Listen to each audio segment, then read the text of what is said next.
자, 제3장 재무제표 들어가겠습니다. 자, 우리 제3장 들어가기 전에 이 교재 목차 한번 같이 보겠습니다. 자, 교재 맨 앞에 보시면은 차례라고 해서 목차가 나와 있죠. 자, 보시면요. 맨 처음에 회계의 개념, 회계의 흐름이라고 해서 우리가 지금까지 회계란 무엇이고 복식부기의 원리란 무엇이고 대차 평균의 원리도 무엇이고 그에 따라서 분계를 차변과 대변에 어떻게 하는지라고 하는 기본적인 개념과 원리에 대해서 공부를 했습니다. 자, 그럼 이제 제3장에서부터 재무제표란이라고 시작해서 자, 재무제표를 구성하고 있는 계정이 어떤 게 있죠? 자산계정, 부채계정, 자본계정이 있죠. 자, 그래서 제3장에서 재무제표란 이런 거야 라고 아주 가볍게 개요를 설명한 다음에 그런데 이러한 재무제표는 그중에서 재무상태표라고 하고 있는 게 있는데 그 재무상태표는 자산과 부채와 자본 계정으로 이루어져 있어. 그래서 자, 여기에 대해서 자산 계정은 이런 거야 라고 제4장에 나와 있고 부채 계정은 이런 거야 제5장에 나와 있고 제7장에 자본 계정은 이런 거야 라고 해서 자산, 부채, 자본 계정을 조금 더 자세하게 설명하고 있습니다. 자, 물론 중급 회계에 가시면 이것보다 몇 배나 훨씬 더 많은 양으로 더 자세하게 공부할 것이지만 일단 회계 원리에서는 이 정도야 이런 거야 정도로만 봐두시면 돼요. 자, 그런데 제 6장 보시면 사채라고 하고 있는 게 부채 바로 밑에 들어와 있어요.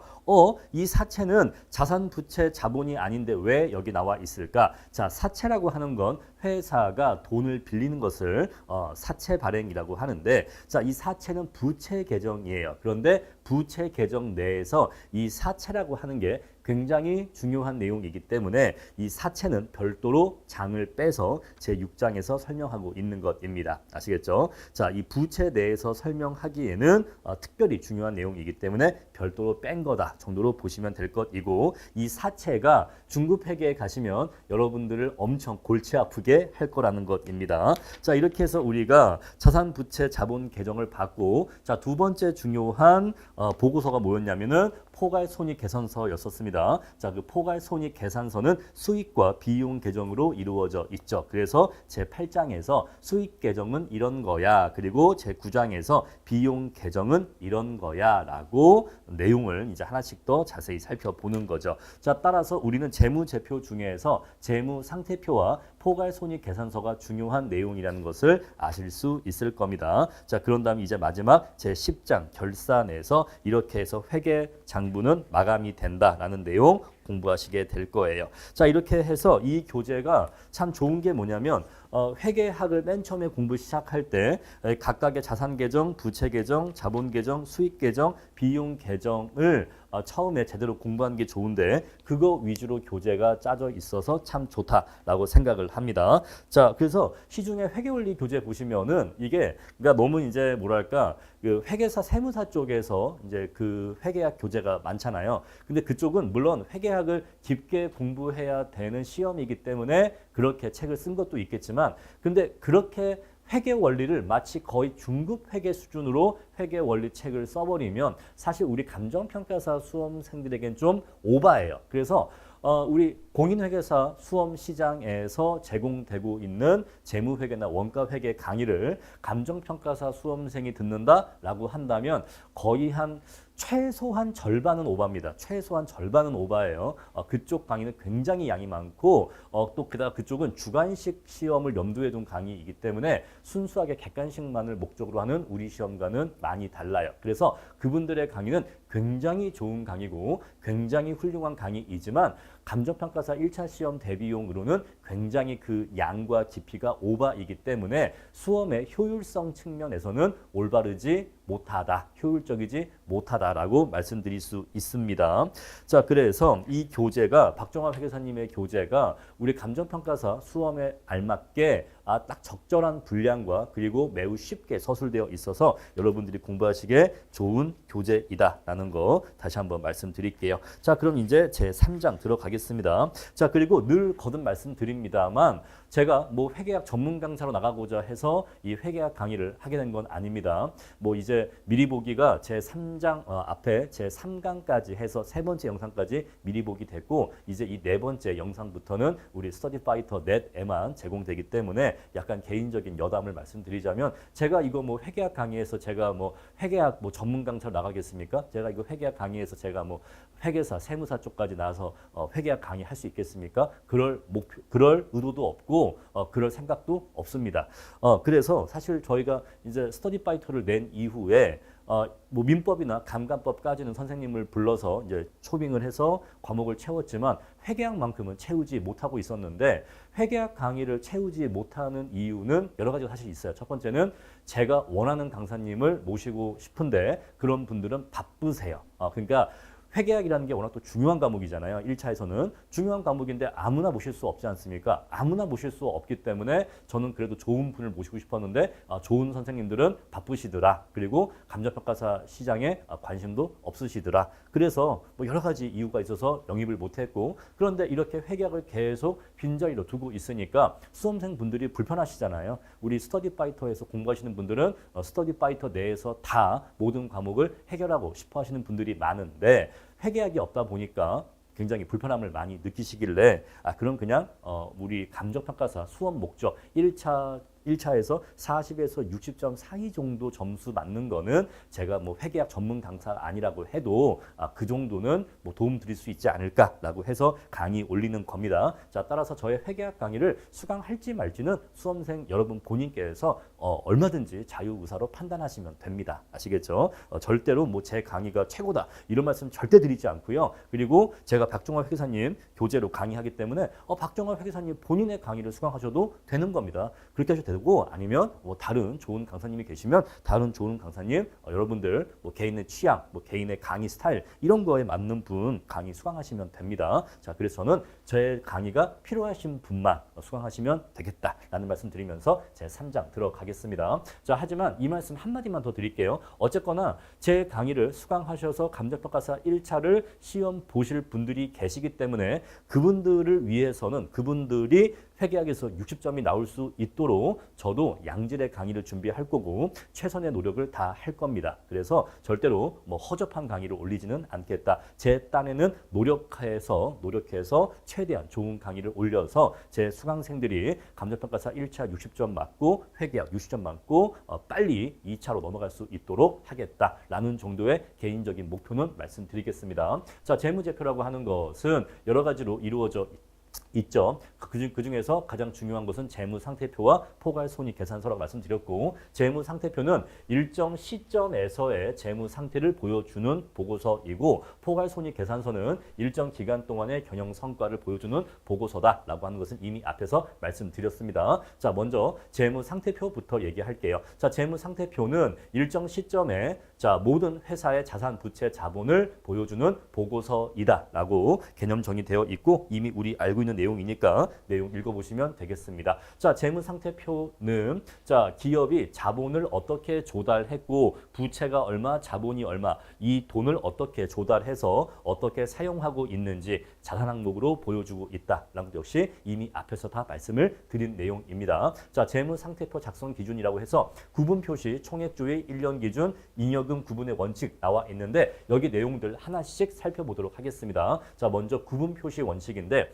자, 우리가 자산 계정이 있었을 때 자산 계정에 속하는 여러 가지 자산들이 있을 건데 그 자산들을 적절하게 구분해서 표시해줘야지만 이해 관계자들이 어떤 기업의 자산 내역을 파악하기가 용이할 것입니다. 그래서 적절하게 알아보기 쉽게 구분해서 표시한다라는 내용이 바로 구분 표시 원칙이에요. 자, 우리 그래서 재무 상태표를 나타낼 때에는 밑에 보시면 그 교재 48페이지 상단에 보시면 그림이 나와 있는데 구분 표시의 원칙이라고 해서 재무 상태표 나와 있죠. 자, 자산은요 유동 자산과 비유동 자산으로 나눕니다. 자, 자산은 일단 어떻게 나눈다? 첫 번째 유동 자산과 그리고 비유동 자산으로 나눈다라는 것이에요. 자, 유동이다, 비유동이다 또는 유동성이 높다 또는 유동성이 낮다라고 하는 것은 어떠한 의미를 담고 있는 거냐면 현금화를 얘기해요. 자, 유동성이라는 말은 여러분들이 동의어로 어떤 단어와 동의어로 이해하시면 되냐면 현금화 가능성이라고 이해하시면 돼요. 현금화 가능성.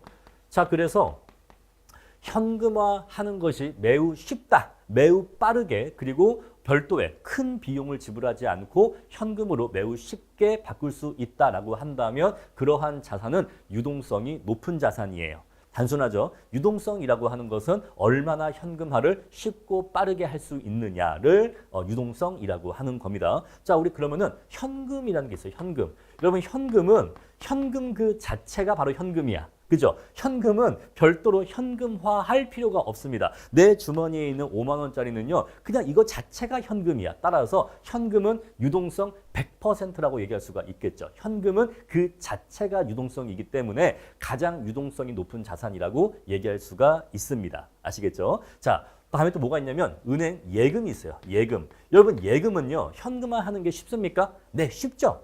쉽습니다. 은행 예금은요. 내가 인출하면 바로 인출해서 바로 현금화할 수 있거든요. 그래서 우리가 현금이라든가 예금이라든가 이런 것들은 매우 유동성이 높은 자산으로 분류할 수가 있어요. 아시겠죠? 그런데 내가 예를 들어서 투자 목적으로 어떤 건물을 매입했습니다. 자, 투자 목적으로 건물을 매입했어. 우리 그런 것을 투자 자산이라고 하는데, 자, 이렇게 투자 목적으로 매입한 건물은 우리가 원할 때 현금으로 즉시 현금화할 수 있습니까? 그렇지 않아요. 그죠? 자, 이러한 투자 부동산을 현금화하는 것은 오래 걸립니다. 오래 걸리기 때문에 이런 것들은 유동성이 낮다고 할 수가 있는데 이렇게 유동성이 낮은 자산을 비유동 자산이라고 하는 거예요. 아시겠죠? 자, 그래서 유동성이 높은 자산을 유동자산이라고 하고 대표적으로 어떤 게 있냐면 당좌 자산, 재고 자산 이런 것이 있는데 당좌 자산은 아까 말씀드린 은행 예금 같은 것들을 얘기하는 건데 세부적인 내용은 뒤에 가서 더 자세히 말씀드릴 거예요.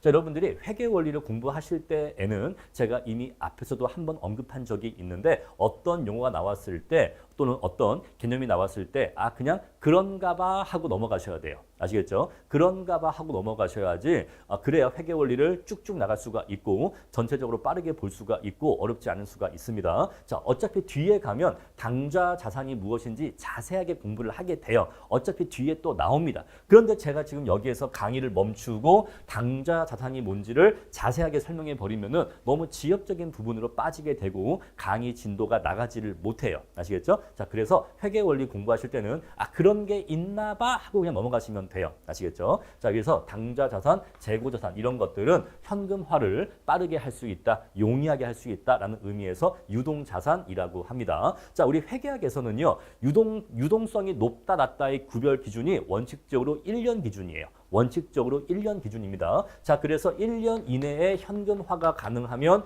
유동자산이라고 하고 자, 현금화 하는데 1년 이상이 걸리는 경우에는 1년보다 더 긴 기간이 걸리는 경우에는 그때는 비유동자산이라고 해요. 자, 그래서 반드시 1년을 기준으로 판단하는 것은 아니지만 원칙적으로 1년이 기준이다라고 생각을 하시면 돼요. 자, 그래서 앞에 보시면 교재 앞에 재무상태표 작성 기준에 세 번째에 뭐가 나와 있죠? 1년 기준 나와 있죠? 1년 기준.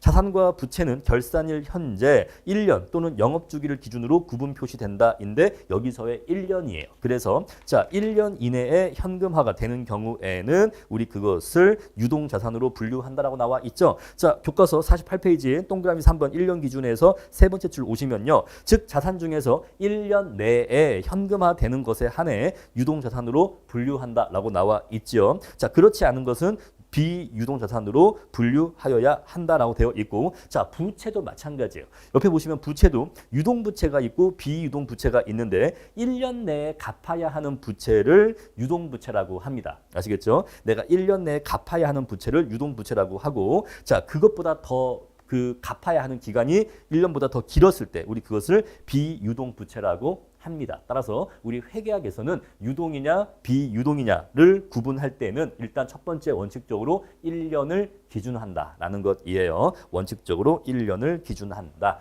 자, 이렇게 해서 자산을 유동자산과 비유동자산으로 나누었고 유동자산 안에도 당좌, 재고, 자산 나눠주고 비유동자산 안에도 투자, 유형, 무형, 기타, 비유동자산 이런 식으로 자산 항목을 적절하게 구분해서 이해관계자들이 알아보기 쉽게 해준다라는 것이에요. 아시겠죠? 자, 이렇게 해서 구분 표시의 원칙을 살펴봤습니다. 자, 구분 표시의 원칙은 유동, 비유동의 개념만 이해하시면 되기 때문에 특별히 어려운 내용은 없어요. 그냥 결국 그 얘기잖아요. 적절하게 나누어서 알아보기 쉽게 표시한다. 그 얘기고 유동, 비유동 구분하는 기준은 원칙적으로 1년 기준이다라는 것이고 유동이라는 말은 현금화 가능성을 얘기한다라는 것이에요. 자, 넘어가겠습니다. 요건 이미 다 말씀드린 내용이니까 넘어가고요. 자, 총액주의 원칙입니다. 자, 총액주의 원칙은 그냥 가볍게 한번 읽고 넘어가시면 돼요. 자, 우리 이쪽에 자산이 표시가 되고 이쪽이 부채와 자본이 표시가 되는데 자, 자산과 부채와 자본은 각각 그 총액을 표시해야지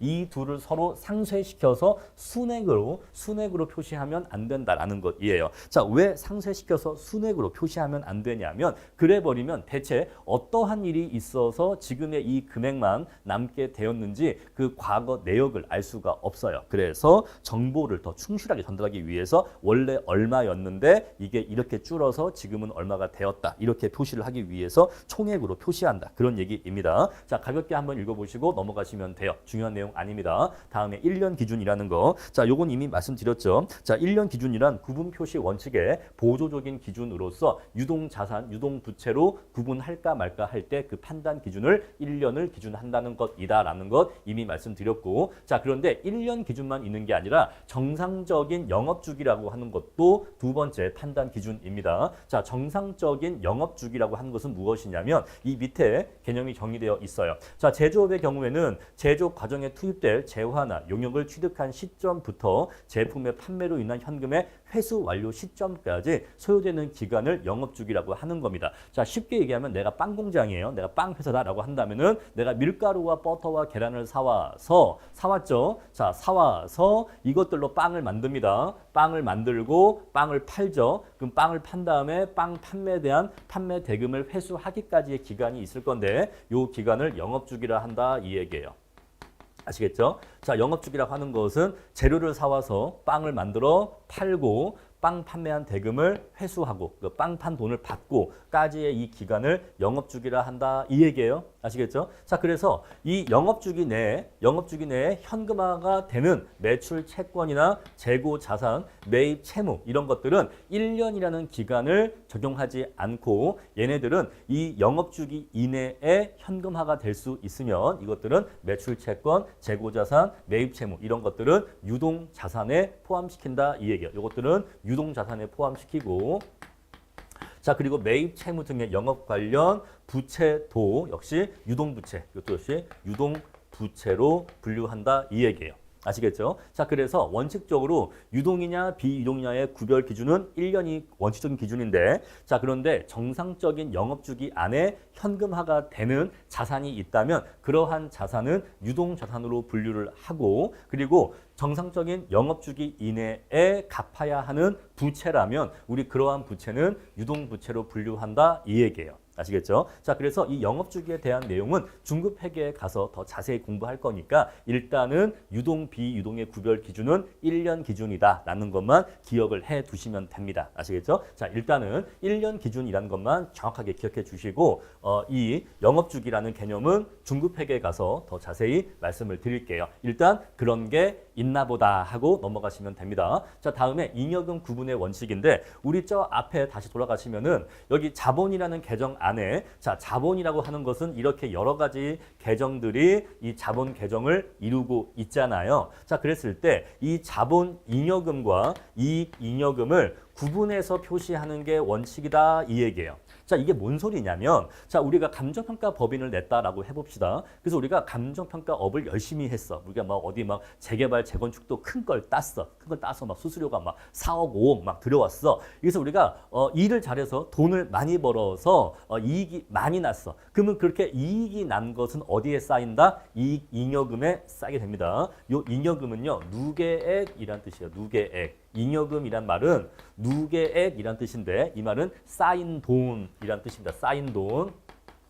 쌓인 돈을 얘기해요. 자, 그래서 1년 동안 장사를 해서 이익이 많이 쌓이면 그 이익이 어디로 가는 거죠? 이익 잉여금으로 가는 거예요. 얘가 50이라고 합시다. 자, 그런데 이 자본 잉여금은 뭐냐면요. 이 자본 잉여금은 우리가 감정평가 법인이 영업활동을 해서 번 돈을 얘기하는 게 아니라 우리 소속평가사가 있는데 그죠? 뭔지 다 아시죠?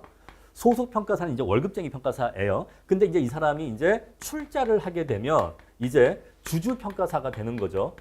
요건 다 알고 계시잖아요. 그죠? 자, 그랬을 때 뭐 어느 전문직 법인이냐 다 이렇습니다. 처음엔 다 월급쟁이로 몇 년 살다가 몇 년 일하다가 너 괜찮네. 너 우리랑 평생 같이 갈래? 라고 이제 되면은 이제 출자하고서 주주평가사가 되는 거죠. 자, 그런데 이 사람이 출자를 해서 주주평가사가 되려면 뭘 해야 될까요? 출자를 해야 돼. 근데 출자를 한다 이 말은 그 회사의 주식을 산다는 얘기예요. 그 회사의 주식을 사면서 주주가 된다는 거잖아요. 이해하시겠죠? 그런데 주식을 살 때에는 액면가대로 사는 게 아닙니다. 만약에 주식의 액면가가 5,000원이야. 자, 액면가가 5,000원인데 그냥 쉽게 한 주만 산다라고 가정해 볼게요. 자, 액면가가 5,000원인데 여러분들이라면 여러분들이 기존 주주예요. 기존 주주인데 우리가 이렇게 법인을 이렇게 만들어 놨는데 너는 그냥 액면가로 들어오려고? 여러분 액면가의 주식을 살 수 있는 거는 맨 처음에 창업할 때 투자한 사람들만 가능한 거죠. 그때는 액면가로 주식을 사고 출자하는 거니까. 근데 이미 회사가 큰 다음에는 야 너는 이제 들어오려면 우리가 회사를 이렇게 키웠으니까 우리 회사 한 주의 가치가 액면가는 5,000원이지만 실제 가치는 이 주식의 한 주의 실제 가치는 15,000원이야. 이제 주식이 한 주에 15,000원이야. 여러분들 지금 삼성전자 주식이 주식 거래 시장에서 한 8만 원 정도인가? 뭐 그 정도에서 거래가 되거든요. 그럼 삼성전자의 주식의 액면가가 500원인지 5,000원인지 정확히 기억 안 나는데 만약에 5,000원이다라고 한다면 자, 액면가가 5,000원짜리 삼성전자 주식을 내가 8만 원을 주고 사는 거예요. 그럼 뭐죠? 아니 5,000원짜리 주식을 내가 8만 원을 주고 사? 그 말은 7만 5천 원만큼이 그게 바로 뭐가 되는 거예요? 자본 잉여금이 되는 거예요. 자, 회사가 있는데 자, 이 회사가 새로 출자하는 이 사람한테 주식을 한 주 팔아요. 주식을 한 주 팝니다. 자, 그런데 액면가는 5,000원인데 실제 가치는 15,000원이라서 주식 한 주를 주면서 5,000원 써져 있는 주식을 한 주 주면서 실제로 받는 건 얼마예요? 15,000원 받아. 그러면은 10,000원이 남잖아요. 그죠? 이 10,000원이 남는 걸 뭐라고 한다? 얘를 자본 잉여금이라고 하는 거예요. 얘 10,000원. 그래서 이 이익 잉여금이라고 하는 것은 기업이 영업을 해서 돈을 얼마나 벌었냐를 나타내는 거예요. 그죠? 그런데 이 자본 잉여금은 주주와의 자본 거래를 통해서 얼마만큼의 이익이 생겼냐를 나타내는 거예요. 주주와의 자본 거래로서 발생한 이익을 얘기합니다. 그래서 이거하고 이거는 자본을 이루기는 해요. 자본을 이루기는 하는데 이거하고 이거는 성격이 달라요. 그죠? 성격이 다른 겁니다. 이거는 장사를 얼마나 잘했냐, 그래서 얼마나 이익을 많이 벌었냐를 나타내는 거고, 이거는 주주와의 자본 거래를 통해서, 이런 걸 자본 거래라고 합니다. 주주와의 자본 거래를 통해서 회사에 돈이 얼마나 이익이 생겼냐라는 것이기 때문에 이거와 이거는 구분해서 표시를 해야 돼요. 그냥 같은 이익이 아닌 거야. 아시겠죠? 같은 이익이 아닌 겁니다. 자, 그래서 이 둘을 구분해서 표시해야 된다 이 얘기예요. 자, 쉽게 이해가 되시죠? 자, 그래서 교과서 보시면요. 자본 잉여금과 이익 잉여금은 그 잉여금을 발생 원천별로 따로 구분 표시하도록 함으로써 기업의 정상적인 영업을 통한 유보 이익과 정상적인 영업 활동이 아닌 자본 거래를 통한 잉여금의 증가분을 양자를 구분해서 인식할 수 있도록 한 것이다라는 것이에요. 아시겠죠? 자, 이렇게 해서 재무 상태표가 각각의 어떠한 원칙에 의해서 작성되는 것인지 살펴봤습니다. 자, 그럼 이제 우리 두 번째 포괄손익 계산서로 들어갈게요. 자, 포괄손익 계산서는 일정 기간 동안의 영업 활동 흐름을 나타내는 보고서라고 되어 있는데 가장 쉽게 얘기하면 경영 성과를 보여준다라고 기억하시면 되겠습니다. 자, 포괄손익 계산서의 작성 기준은 구분 표시, 발생주의, 실현주의, 수익, 비용, 대응의 원칙, 총액주의 나와 있는데 이미 우리가 앞에서 한 내용과 많이 겹치는 내용이 많아서 한 절반 정도는 겹칩니다. 자, 첫 번째 보시면요. 구분 표시 원칙인데 포괄손익 계산서는 역시 적절하게 구분해서 표시한다라는 것이에요. 자, 우리 그래서 어떻게 구분해서 표시하냐면 교과서를 보시면 50페이지에 포괄손익 계산서는 이렇게 이렇게 여러 가지 항목들을 구분해서 표시한다가 예시되어 있죠. 자, 먼저 기업이 어떠한 물건을 판매하면 매출액을 얻을 것입니다. 근데 그 물건을 사오거나 그 물건을 만드는 데 들어가는 원가가 있을 텐데 우리 그것을 매출 원가라고 해요.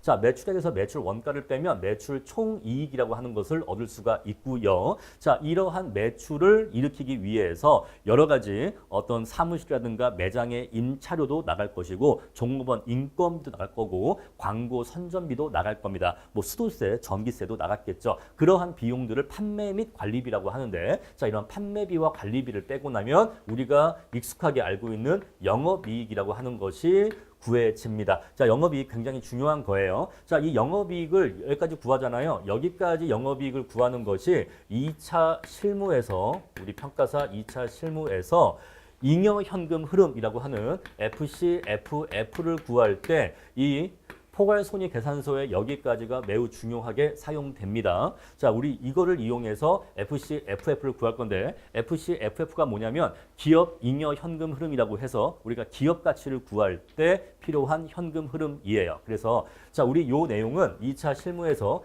기업 가치 평가에서 다시 만나시게 될 겁니다. 아시겠죠? 기업 가치 평가에서 이 영업이익을 시작으로 해서 어떠한 과정을 거쳐서 이 영업이익에서 FCFF를 구해내는지 이 중간 과정이 있거든요. 그거는 2차 실무에서 공부를 하실 거다라는 것이에요. 자, 일단 영업이익이 굉장히 중요하다. 한번 발도장 꽝 찍고 저거 중요하다 말씀드렸고 그런 다음에 기업의 영업활동이 아닌 영업 외적인 수익이 발생하기도 하고 영업 외적인 비용이 발생하기도 해요. 그래서 우리 이런 것들을 영업 외 수익이라고 하고 영업 외 비용이라고도 합니다. 자, 예를 들어서 우리가 뭐 감정평가 법인인데 감정평가 법인이 감정평가 수수료를 받았다. 그래서 돈을 벌었다. 그건 영업이익이잖아요. 그런데 회사가 보고서를 이렇게 쓰다 보니까 자꾸 이면지가 나오잖아요. 그 이면지 종이를 모아서 그 폐지를 팔았다. 폐지를 팔아서 돈을 벌었죠. 우리 근데 그런 것들은 감정평가 법인의 정상적인 영업 활동이 아닙니다. 따라서 그렇게 폐지 판매 수입 이런 것들은 영업 외 수익이 되는 거예요. 아시겠죠? 이렇게 영업 활동과 관련이 없는 수익과 비용을 영업 외 수익과 비용이라고 합니다. 자, 다음에 이제 이것을 빼고 나면 법인세 비용 차감 전 순이익이 나옵니다. 자, 우리가 회사가 돈을 벌면 법인세라고 하는 것을 납부해야 되는데 자, 법인세는 회사가 돈을 얼마 벌었니를 구한 다음에 너 돈을 이만큼 벌었네. 그러니까 이 정도 법인세 내야겠다. 이렇게 법인세를 부과하겠죠. 자, 그래서 너 영업 활동을 통해서 이 정도 이익을 얻었네. 그리고 영업 외적인 활동을 통해서도 이 정도의 이익이나 손해를 얻었네. 그죠? 그럼 이제 기업이 벌어들인 이익이 순이익이 구해지게 될 겁니다. 너 지난 1년 동안 영업을 해서 이 정도의 순이익을 얻었네. 내가 아직 법인세 부과하기 전에 너 이 정도의 순이익 얻었네.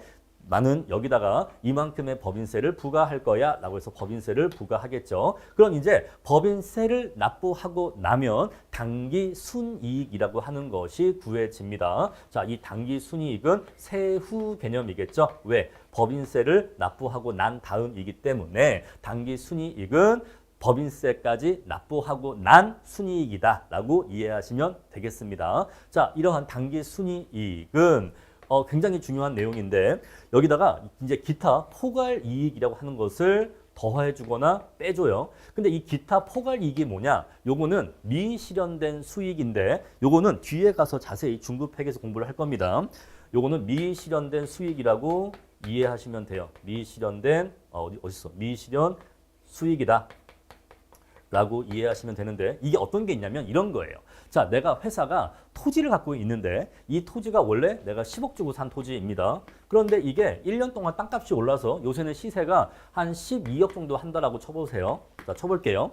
자, 그러면요. 지금 땅값이 2억 올랐죠. 땅값이 2억 올랐으니까 이건 회사가 돈을 번 겁니까? 네, 번 거예요. 번 겁니다. 번 건데 자, 지금 토지 가격이 10억에 산 토지가 요새 시세가 12억 정도라고 한다라고 하는 것은 확실한 거예요? 확실한 건 아니죠. 근데 두 번째, 이거는 실현된 겁니까? 그래서 이 토지를 12억에 팔았어요. 12억에 팔아서 정말로 2억의 이익을 실현했습니까? 아니, 실현하지는 않았어요. 그죠? 그냥 갖고 있는 토지잖아. 갖고 있는 토지인데 이 토지의 시세가 올랐다라고 인정되는 건데 이 토지를 정말로 12억에 판 건 아니란 말입니다. 그래서 아직은 실현된 이익은 아니야. 아시겠죠? 그래서 우리 이렇게 아직 실현되지는 않았는데 근데 그러한 이익이 발생했어 라고 보여지는 것들을 기타 포괄 이익이라고 해요. 아시겠죠? 자, 그래서 이것까지 반영해주면 총 포괄 이익이 나옵니다. 자, 그래서 기타 포괄 이익은 이러한 것을 얘기하는데 여기에 대해서는 뒤에 가서 중급회계에서 더 자세히 공부하실 거니까 일단은 넘어가시고 일단 여러분들은 여기 당기순이익까지만 이해를 해 주시면 좋겠습니다. 아직은 제가 기타 포괄 이익에 대해서 자세히 말씀드린 게 아니니까 그런 게 있더라. 땅값이 오른 거는 땅값이 올라서 돈을 벌긴 번 것 같기는 한데 그렇다고 뭐 확실하게 2억을 벌었다라고 말할 수도 없으니까 좀 애매하더라. 좀 애매한 것들은 기타 포괄 이익에 해당되더라라고 하는 것까지만 기억해 주시고 여기 당기 순이익이 어떻게 도출되는지 요 흐름은 여러분들이 암기를 해주셔야 돼요. 아시겠죠? 매출액에서부터 당기 순이익까지 어떻게 이러한 과정을 거쳐서 당기 순이익이 도출되는지 저 과정 플로우를 여러분들이 암기를 해주실 필요가 있다. 나중에 중급회계 들어가면 저거 암기해 주세요. 자, 이렇게 해서 적절하게 구분해서 표시하면 되고 자, 발생주의에 따라서 기록한다. 수익과 비용을 발생주의에 따라서 인식한다라고 되어 있는데 자, 발생주의라고 하는 것은요. 이것과 대비되는 개념으로서 현금주의가 있어요. 현금주의가 있고 발생주의가 있습니다. 현금주의는 우리가 용돈기입장이나 가계부처럼 현금이 들어오고 나갔을 때에만 그때 회계장부에 기록하는 방식을 현금주의라고 해요. 그런데 현금주의는 기업의 재무 상태나 경영 성과를 올바르게 보여주지 못합니다. 그래서 우리가 기업체에서는 현금주의보다는 우리는 발생주의를 원칙으로 하고 있어요. 우리는 발생주의 원칙이다. 얘가 원칙인데 그렇다고 해서 현금주의가 아주 의미가 없는 것은 아니야. 그래서 재무 제표가 기본적으로 발생주의를 취하고 있는데 하지만 현금에 대한 정보도 필요하기 때문에 교과서 맨 앞에 보시면은 6페이지 보시면은 재무제표의 종류라고 되어 있는데 그 중에서 현금 흐름표가 별도로 있어요. 그래서 이 현금 흐름표는 현금주의에 입각해서 현금의 유출입을 정리한 보고서입니다. 자, 그래서 재무제표는 기본적으로 원칙적으로 발생주의에 따라서 회계 장부가 작성이 됩니다. 원칙은 뭐라고요? 발생주의가 원칙이에요. 그런데 현금에 대한 정보도 필요하기 때문에 현금 흐름표라는 별도의 보고서를 작성하고 있다. 그래서 현금주의를 현금 흐름표로 보충하고 있다라는 것입니다. 자, 발생주의에 따라서 거래를 인식한다고 하는 것이 현금주의와 어떻게 거래를 다르게 인식하는 건지 말씀을 드릴게요. 자, 만약에 삼성전자가 TV를 한 대 팔았다라고 해보겠습니다. 자, 그래서 고객의 집에 TV를 설치했어요. TV를 갖다 줬습니다. 자, 그리고 나중에 고객이 현금 100만 원을 입금했습니다. 이제 삼성전자로 100만 원을 입금했다라고 해보겠습니다. 자, 그랬을 때 현금주의에 의하면 첫 번째 현금주의에 따르면 언제 이 거래를 인식하냐면 현금이 들어왔을 때 이때 거래를 인식합니다. 왜? TV 판 돈 100만 원이 이때 들어왔으니까 현금이 이때 들어왔잖아요. 이때 현금 100만 원 들어왔으니까 이때 TV 100만 원 팔았네. 그래서 100만 원 벌었네 라고 인식한다고요. 그런데 발생주의에서는요. 자, 두 번째 발생주의에서는 TV를 고객 집에 설치해 줬을 때 또는 배송해 줬을 때 이때 이 매출이 발생한 것으로 인식합니다. 이러한 TV 판매 수익 100만 원이 이때 발생한 것으로 인식해요. 자, 발생주의에서는 왜 이때 거래가 이루어진 것으로 인식하냐면 자, 고객집에 TV를 설치해 줌으로써 내가 이 수익을 삼성전자가 고객으로부터 100만 원을 받을 수 있는 권리를 이때 이미 획득했거든요. 그잖아요. 내가 너 집에 TV를 설치해 줬으니까 넌 나한테 100만 원을 입금해야 돼. 난 너한테 100만 원을 받을 권리가 있어. 그죠? 이 권리는 뭐죠? 매출 채권이잖아요. 이 권리가 이때 이미 생겨요. 고객집에 TV를 설치해 주면 내가 고객한테 100만 원을 받을 권리가 생긴다니까요. 그잖아요. 근데 이거는 자산이에요. 이 매출 채권은 자산 계정입니다. 그래서 매출 채권 100만 원이라는 자산이 이때 발생해요. 그래서 거래는 이때 발생한 것으로 봅니다. 아시겠죠? 이러한 권리가 생기니까. 그러면 나중에 현금 100만 원 들어왔을 때는 먼저 이거는 매출 채권이 현금으로 바뀐 것뿐이죠. 이거는 매출 채권이 이때 현금이 입금되었을 때 현금으로 바뀐 겁니다. 그래서 이때에는 매출 채권 100만 원이라는 자산이 감소하고 대신 현금 100만 원이라는 자산이 증가하는 것뿐이지, 즉 매출 채권이 현금으로 바뀐 것뿐이지 거래가 이때 이루어지는 건 아니라고 봐요. 아시겠죠? 자, 그래서 우리 발생주의에 의해서는 현금이 직접적으로 오가지 않았어도 어떠한 거래가 발생해서 자산, 부채, 자본의 변동이 발생하였을 때 그때 거래가 발생한 것으로 봅니다. 아시겠죠? 우리 이것을 발생주의라고 해요. 자, 근데 발생주의가 좀 우리의 직관적인 느낌하고는 잘 부합하지 않아서 처음엔 잘 이해가 되지 않기 때문에 이 발생주의에 대해서는 계속해서 회계학을 공부하시다 보면은 점차 익숙하게 이해가 되실 겁니다. 자, 그래서 원칙적으로 포괄손익계산서는 수익과 비용을 인식할 때 현금주의에 의해서 인식하는 게 아니라 발생주의에 의해서 인식한다라는 것이에요. 자, 그러면 발생주의에 의해서 수익과 비용을 인식한다고 했는데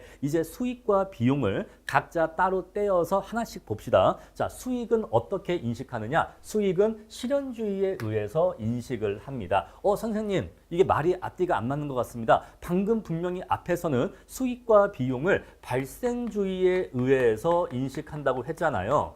그런데 지금은 수익은 실현주의에 의해서 인식한다고요? 그러면 대체 수익은 발생주의에 의해서 인식하는 겁니까? 아니면 실현주의에 의해서 인식하는 겁니까? 여러분, 이 발생주의와 실현주의는 양자택일이라거나 서로 모순되는 개념이 아니에요. 자, 발생주의 안에 이렇게 실현주의라고 하는 게 있는 겁니다. 아시겠죠? 발생주의로 수익을 인식할 때 구체적으로는 실현주의에 의해서 수익을 인식한다 이 얘기예요. 그래서 발생주의가 좀 더 넓은 개념이고 이 발생주의 안에 실현주의가 있는 겁니다. 자, 그럼 이제 여기에서 실현됐다라는 게 무슨 뜻인지를 설명드리겠습니다. 자, 제가 앞에서 단순한 주문이나 단순한 계약 이런 것들은 거래로 보지 않는다라고 말씀을 드렸어요. 단순하게 제품을 주문하거나 또는 계약을 맺는 것은 우리가 이것을 거래로 보지 않는다고 했습니다. 자, 그래서 단순하게 주문했다. 고객이 삼성전자 TV 한 대를 주문했다. 또는 고객이 삼성전자 TV 한 대를 사기로 계약했다라고 하는 것은 그 자체로 거래가 아직은 아니라고 했습니다. 자, 그러면 삼성전자는 이 고객한테 TV 한 대를 팔아서 내가 100만 원을 벌었다라고 하는 것을 언제 인식할 수 있냐면, 이러한 TV 판매 수익을 언제 인식할 수가 있냐면 실현주의에 따른다면, 자, 수익 창출 활동이 거의 완료가 되고 사실상 완료가 되고 그로 인한 이 기업이 한 수익 창출 활동으로 인해서 그로 인한 현금 유입액을 합리적으로 측정할 수 있을 때 수익이 발생한 것으로 인식한다 이 얘기예요. 이해하시겠습니까? 단순히 고객이 삼성전자 대리점에 와서 나 이 TV 한 대 살게요 라고 얘기를 했다고 해서 주문했다고 해서 또는 TV 구입 계약서를 썼다고 해서 그때 거래가 발생한 게 아니다 이 얘기예요. 그리고 아직은 삼성전자가 TV 판매 수익 100만 원을 번 게 아니다 이 얘기예요. 그럼 대체 삼성은 언제 100만 원을 벌었다라고 얘기할 수가 있냐면 그 TV 판매와 관련해서 수익 창출 활동이 거의 완료가 돼야 돼. 이 말은 곧 삼성전자가 고객한테 TV를 판매하는 활동이 거의 완료가 돼야 되는데 우리 이것을 현실적으로는 제품을 배송하거나 아니면 제품을 설치해 주는 것이라고 얘기할 수가 있겠죠. 그러면 삼성은 고객한테 TV 판매와 관련된 활동을 거의 다 한 겁니다. TV를 보내줬거나 또는 TV를 안방에 설치해주면 수익 창출 활동이 거의 완료가 된 거잖아요. 그리고 그로 인해서 얼마 정도의 돈이 들어올지를 합리적으로 측정할 수 있죠. TV가 100만 원이니까 고객이 나한테 100만 원 입금하겠지 라고 이러한 조건이 충족되었을 때 삼성이 TV 판매해서 100만 원 벌었구나라고 수익을 인식할 수 있다 이 얘기예요. 아시겠죠? 자, 실현주의에 따라서 수익을 인식하려면 어떤 조건이 필요하다? 수익 창출 활동이 거의 완료가 되고 그로 인한 현금 유입액을 합리적으로 측정할 수 있을 때 수익이 발생했구나라고 인식할 수 있다 이 얘기예요. 자, 그런데 삼성전자가 TV를 고객의 안방에 설치해줬어요. 그러면 이제 수익을 인식할 수 있다고 했죠? 그죠? 그런데 현금이 들어왔습니까? 현금은 아직 안 들어왔잖아요. 그죠? 아직 현금은 안 들어갔다니까요. 삼성이 고깃집에 TV를 설치해줬잖아요. 그럼 그때 수익은 발생한다고요. 그때 수익을 발생하면서 그때 수익을 인식한다 이 얘기입니다. 아, 나 TV 팔아서 100만 원 벌었어라고 그때 수익을 인식해요. 하지만 아직 현금은 안 들어갔잖아요. 그래서 실현주의는 발생주의와 서로 모순되는 관계가 아니라는 겁니다. 실현주의 역시 현금주의가 아니라는 거예요. 역시 실현주의 또한 발생주의 내에 있는 개념이다. 이렇게 이해하시면 되는 겁니다. 아시겠죠? 자, 그래서 TV를 설치했어도 아직 현금은 들어오지 않았지만 그래도 수익 창출 활동이 거의 마무리되었기 때문에 수익을 발생한 것으로 수익을 인식할 수 있다. 이 얘기입니다. 자, 교과서 보시면요. 그런 말 나와 있죠. 자, 생산 완료 시점, 주문 수령, 상품 인도, 대금 회수 나와 있는데 자, 우리 실현주의에 의하면 상품 인도 시점에 수익 창출 활동이 거의 완료가 되었으니까 상품 인도 시점을 수익을 인식하는 시점으로 삼는다라는 것이고 자, 근데 현금주의에 의하면 대금 회수 시점이 현금주의에 의해서는 수익 인식 시점이 되겠죠. 아시겠죠? 자, 그런 얘기입니다. 자, 넘어가도록 할게요. 다음에 수익 비용 대응의 원칙인데 자, 우리 기업이 수익을 창출했다라고 하면요. 이 수익을 창출하기 위해서 비용이 발생했을 겁니다. 그죠? 즉 비용이라고 하는 것은 왜 발생하는 거죠? 비용은 왜 발생하는 거예요? 수익을 창출하기 위해서 비용이 발생하는 거잖아요. 그래서 어떠한 수익이 발생하면 이 수익을 발생시키는데 얼마만큼의 비용이 발생했는지를 합리적으로 구해서 이 수익에서 이 비용을 빼줘야지만 그래야지만 우리가 적절한 이익의 크기를 구할 수가 있는 겁니다. 아시겠죠? 그래서 A라고 하는 수익을 창출하는데 들어간 비용이 있겠죠. 그러면 그 비용을 빼서 그러면 내가 A를 팔아서 얼마만큼의 돈을 벌었네. 이렇게 해줘야 된다는 얘기예요. 아시겠습니까? 자, 근데 우리가 회사라고 하는 게 제품이 한두 가지가 아니잖아요. 만약에 A 제품이 있고 B 제품이 있어. 자, B 제품이 있는데 자, 이거는 A 제품을 판매한 수익이겠죠. 그리고 얘는 B 제품을 판매한 수익을 이렇게 올릴 겁니다. 근데 회사라고 하는 건요. 이렇게 이제 전체 비용이 있어. 비용이 있습니다. 여러분들 우리가 저기 서울역인가 가면은 아모레 퍼시픽 건물이 멋있게 있어요. 여러분 그러면 아모레 퍼시픽 안에는 화장품 브랜드가 굉장히 다양하게 있겠죠. 그렇잖아요. 그러면 그 안에 여러 가지 화장품 브랜드가 있을 텐데 A 화장품 브랜드가 있을 거고 B 화장품 브랜드가 있을 거고 이거 말고도 아마 수백 개의 제품이 그 안에서 아마 판매할 겁니다. 뭐 아모레 퍼시픽까지 큰 회사가 뭐 한두 개만 팔겠습니까? 정말 우리가 알지도 못하는 정말 수백 개의 제품이 있을 건데 일단 제품이 두 개라고 하죠. 두 개. 얘를 스킨이라고 하고 얘를 로션이라고 하죠. 저는요 화장품을 전혀 쓰지 않아요. 화장품을 그 어떠한 것도 전혀 쓰지를 않습니다. 스킨 로션을 써본 적이 없어요. 군대 있을 땐 썼어. 왜? 군대에서는 그게 보급이 나와. 보급이 나왔나? 아니면 내가 썼나? 하여튼 군대는 좀 너무 척박한 환경이라 쓰긴 썼는데 사실상 안 써요. 그래서 저는 세수하고서 스킨도 안 바르고 로션도 안 바르고 그럼 뭐 바르세요? 아무것도 안 발라. 아무것도. 화장품 값이 0원이에요. 0원. 어쩌면 그런데 자 그랬을 때 근데 우리가 이 아모레 퍼시픽 이 건물 안에서 사람들이 막 일도 하고 전기세도 쓰고 뭐 프린터기에 A4 용지도 쓰고 그럴 거 아니겠어요.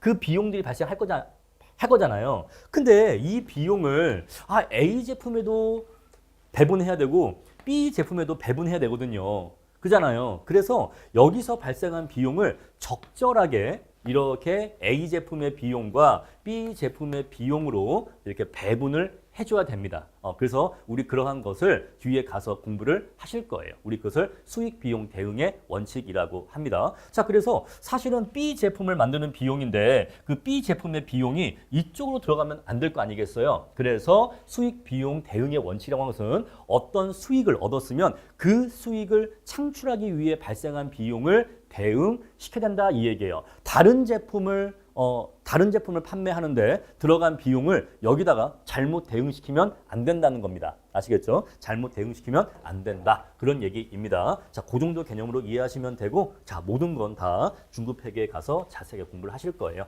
자, 총액균 아까 말씀드렸죠. 자, 수익과 비용을 상쇄시켜서 그냥 이익만 표시하면 안 되는 겁니다. 자, 수익이 얼마고 비용이 얼마니까 그래서 이익이 얼마가 났다. 이런 식으로 표시를 해줘야지만 이러이러한 내용으로서 이 정도의 이익이 났구나라는 것을 것을 알 수가 있기 때문에 순액이 아니라 총액으로 표시한다. 그런 얘기예요. 자, 현금 흐름표가 있는데 현금 흐름표는 방금 말씀드린 것처럼 현금의 유출입을 정리한 건데 자, 현금의 유출입이 발생하는 이유는 총 세 가지가 있다고 했죠. 영업 활동으로 인한 현금의 유출입 그리고 투자 활동, 재무 활동으로 인한 현금의 유출입 등등이 있다라는 것이고 자, 우리 교과서 보시면 양식 나와 있는데 자, 양식이 크게 세 가지로 구분되어 있죠. 영업 활동으로 인한 현금 흐름, 투자 활동으로 인한 현금 흐름, 그리고 재무 활동으로 인한 현금 흐름 나와 있습니다. 아, 이렇게 생겼구나 보고 넘어가시면 됩니다. 다음에 자본 변동표인데 자, 자본 변동표는 자, 자본이 어떻게 변화했는지 그 내역을 정리한 표인데 자본 변동표는 제 강의에서는 중요하게 다루지 않을 겁니다. 왜냐하면 저는 여기를 제낄 생각이기 때문에 자본 변동표는 그냥 이런 게 있구나 보고 넘어가시면 되겠어요. 다음에 주석은 자, 재무제표 각 보고서에 추가적인 보충 설명을 다는 것을 주석이라고 합니다. 자, 최근에 점차 이 주석 사항이 증가하고 있는 추세이다. 그런 내용 읽어보시면 되겠습니다. 전혀 중요한 내용도 없고 어려운 내용도 없습니다.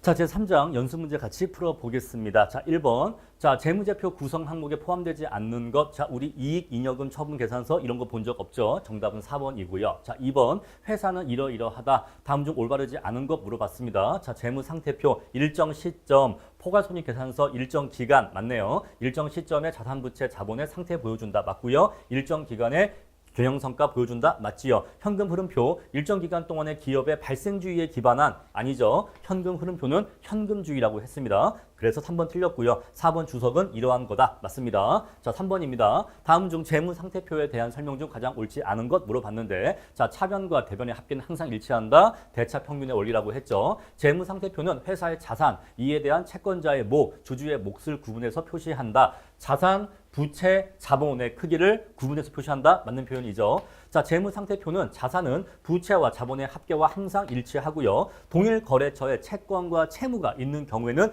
이를 서로 상계한 후에 잔액을 표시한다. 요거 틀렸죠? 총액주의입니다. 총액주의. 그래서 내가 줄 게 얼마가 있고 받을 게 얼마가 있는지를 각각 표시해야 돼요. 순액으로 표시하면 안 된다. 우리 이런 것을 총액주의라고 합니다. 다음에 4번입니다. 다음 중 재무상태표와 포괄손익계산서의 작성 기준이 아닌 것 하고 물어봤어요. 자, 자산부채 자본은 총액으로 기재한다. 총액주의 맞지요. 자, 자산과 부채는 결산일 현재 1년 또는 영업주기를 기준으로 유동인지 비동인지를 표시한다. 맞습니다. 자, 수익과 비용은 현금의 유출입이 있을 경우에 인식한다. 요거 틀렸죠. 수익과 비용은 발생주의에 의해서 인식합니다. 발생주의에 따라 인식한다. 4번 수익은 실현주의에 따라 인식하고 맞습니다. 수익은 발생주의 내에서도 실현주의에 따라 인식한다고 했어요. 자, 비용은 관련 수익이 인식된 기간에 그 수익에 대응시킨다고 했죠. 맞는 표현입니다. 다음에 5번을 볼게요. 자, 재무제표에 대한 설명 중 옳지 않은 것 물어봤습니다. 자, 1번 재무상태표는 일정 시점에서 기업의 재무상태를 보여준다. 맞습니다. 포괄손익계산서는 일정 기간 동안의 모든 수익과 비용을 보고하는 재무제표이다. 맞고요. 주석도 재무제표에 포함되기 때문에 3번 틀렸습니다. 주석도 재무제표에 포함됩니다. 자, 현금 흐름은 영업활동으로 인한 현금 흐름, 투자활동, 재무활동 이 세 가지 활동으로 구분된다. 맞는 표현입니다. 자, 이렇게 해서 제3장 재무제표 마치고요.